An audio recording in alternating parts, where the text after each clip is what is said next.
ஓம் ராமகீதம்.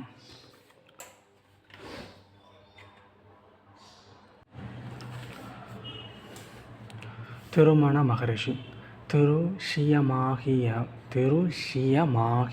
பார்க்கப்படும் ஜகம் நீக்கிய விடத்து திருக்காணிய ஷோரு தரிசனம் பார்ப்பவனின் உண்மை ஆன்ம ஸ்வரூபம் கிடைக்கும். ஜகம் என்பது பொது. ஸ்வரூப தரிசனம் ஆன்ம தரிசனம் கிடைக்காது. சர்வ அறிவுகள் சர்வ தொழில்களும் காரணமாக மனம் அடங்கினால் ஜகம் மறையும், ஆன்ம தரிசனம் கிட்டும். வசிஷ்டர் மேலும் தொடர்ந்தார்.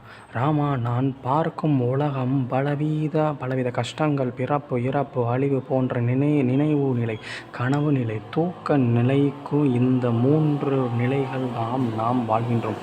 கனவு நிலை, தூக்கம்.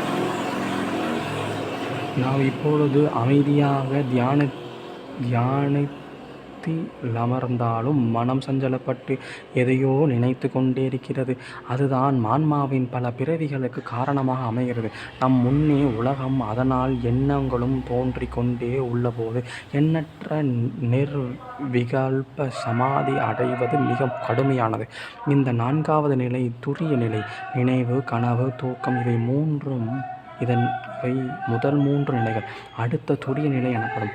இந்த நிலையை அடைந்தவர்கள் உன்னதமான புனித நிலை அடைந்தவர்களாக காணப்படுகிறார்கள்.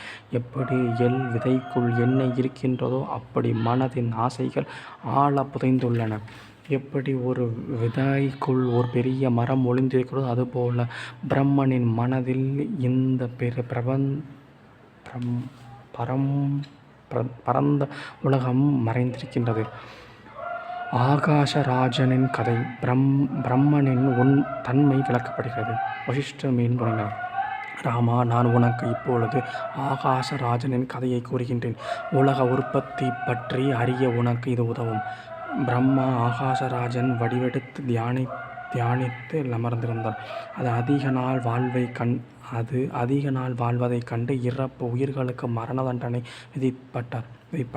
நான் ஒருவனே அழிவில்லாதவன், எல்லா உயிர்களும் உண்பவன். ஆனால் இவரால் எப்படி இத்தனை காலம் வாழ முடியும்? இவர் எப்படி உண்பது?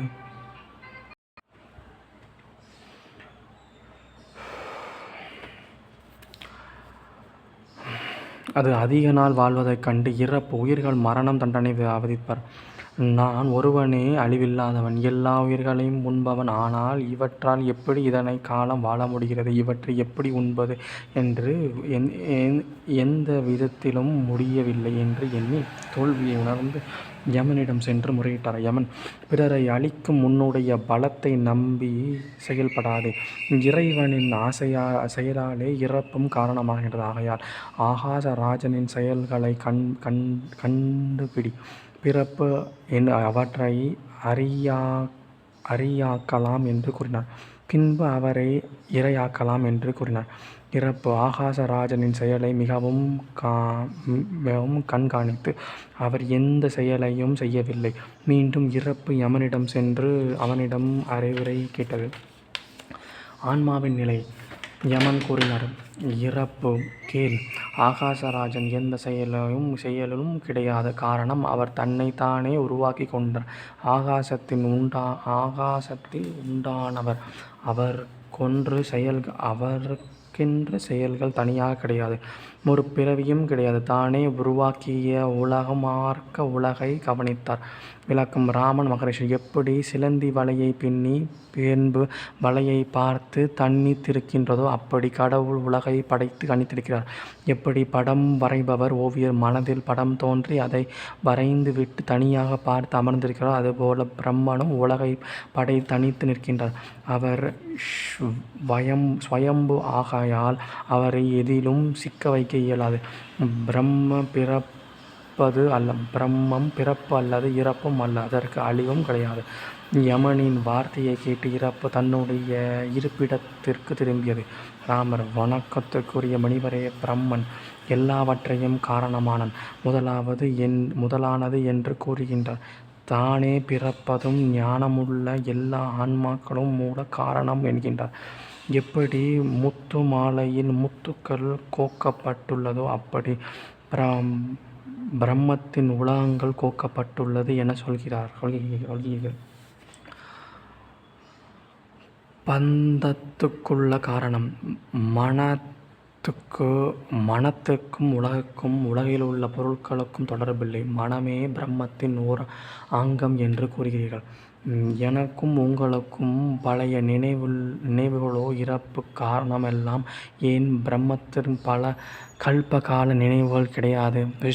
ராமா, உடம்பு உள்ளவர்கள் பின் செயல்கள் உண்டு, உடம்பு உள்ளவர்களுக்கு முன் செயல்கள் உண்டு. அதனால் மறுபிறப்பு உண்டு. பிரம்மத்தின் முன் செயல்கள் கிடையாதகையால் பழைய நினைவுகள் கிடையாது. ஆகையால் எந்த காரணமும் இன்றி தன் மனதின் விருப்பத்தால் மட்டுமே அவர் நிலைத்து நிற்கின்றார். எனவே அவரே காரணம், அவரே ஆன்மா, அவர் லிங்க தேகமுடையவர் என்று கூறப்படுகிறது. உலகின் படைக்கப்பட்டதால் தானே சுயம்பான பிரம்மத்தின் ஓர் உடம்பு மட்டுமே உண்டு. ஏனெனில் பிரம்மம் தானே தன்னை படைத்து கொண்டது.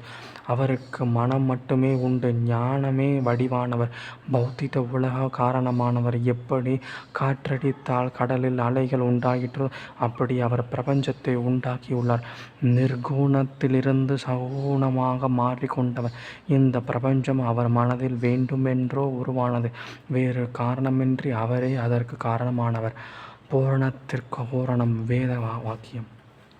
ஓம் சாந்தி சாந்தி சாந்தி. ஹரி ஓம்.